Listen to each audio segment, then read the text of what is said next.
Caso Pedrinho. Os sinais ignorados antes da morte.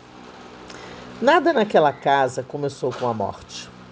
Quando Pedro Henrique, o Pedrinho, morreu em junho de 2008 em Ribeirão Preto, ele tinha apenas 5 anos.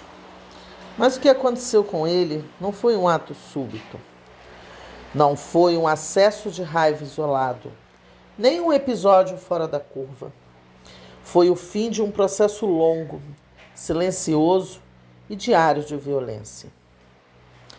Ao contrário de outros casos que chocam o país pela brutalidade concentrada em uma única noite, a história de Pedrinho é a história da tortura crônica, da agressão que se repete até o corpo não aguentar mais. Dentro daquela casa, Pedrinho vivia sob o controle do padrasto, Juliano Gunello. Um controle marcado por agressões físicas constantes, humilhação e dor. A mãe, Cátia Marques, estava presente, não como proteção, mas como omissão. O corpo da criança contava uma história que ninguém quis ouvir a tempo. Quando a perícia analisou o caso, os sinais eram inequívocos. Pedrinho morreu por embolia pulmonar, uma consequência direta de espancamentos violentos. 2 costelas quebradas, o pulso fraturado. A violência foi tão severa que a gordura da medula óssea se desprendeu dos ossos e atingiu os pulmões, impedindo a respiração.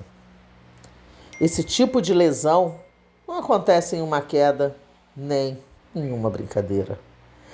É sinal de agressão intensa e repetida. E havia mais.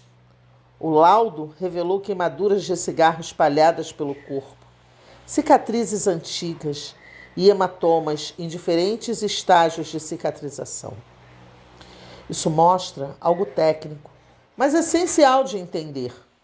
Quando há marcas em tempos diferentes, não estamos diante de um episódio isolado. Estamos diante de um padrão. A violência era cotidiana. Mesmo assim, socorro não veio quando ainda havia chance.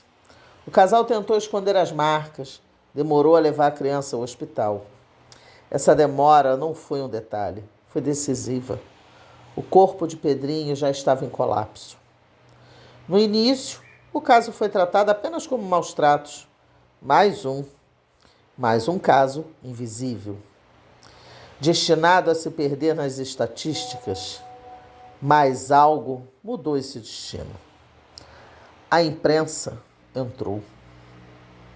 No caso Isabela Nardoni, a cobertura nacional impediu que o crime fosse reduzido a um acidente. A pressão pública exigiu uma investigação técnica, minuciosa, sem atalhos. Já no caso Pedrinho, foi a imprensa local que teve esse papel. Ao comparar os 2 casos, os jornalistas tiraram a morte do menino da invisibilidade, forçando as autoridades a olhar com mais atenção, a perceber que aquilo não era negligência simples, era tortura. Essa exposição levou à reclassificação do crime. O padrasto foi condenado por tortura seguido de morte, com pena superior a 10 anos. A mãe, por omissão, recebeu 9 anos de prisão. A justiça veio, mas veio muito tarde. E esses sinais não estavam escondidos dentro daquela casa. Eles atravessavam as paredes.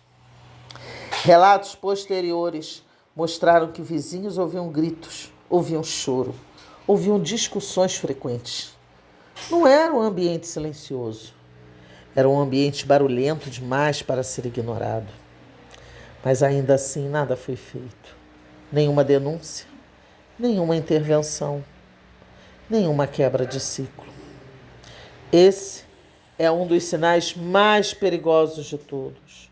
Quando a violência se torna um ruído de fundo, algo que incomoda, mas que é tratado como problema dos outros. O corpo de Pedrinho pedia socorro todos os dias, e o silêncio ao redor respondeu todos os dias também.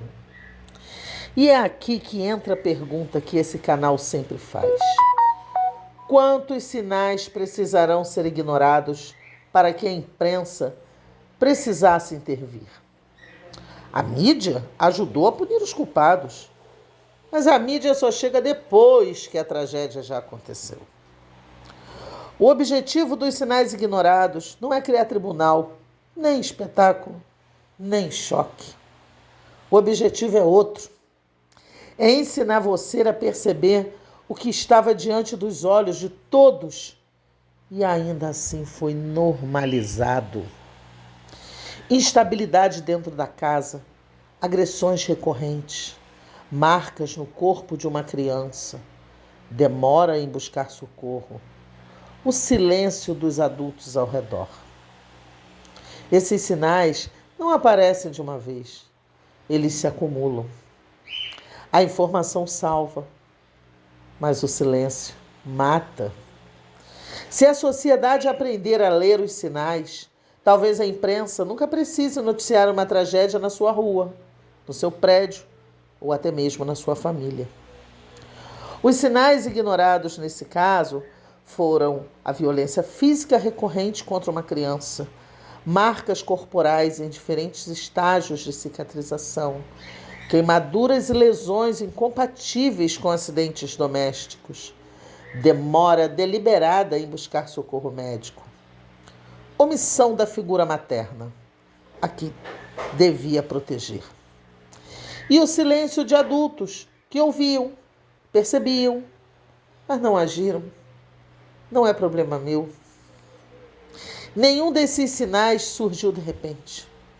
Todos eles foram avisos. A informação salva, mas o silêncio mata.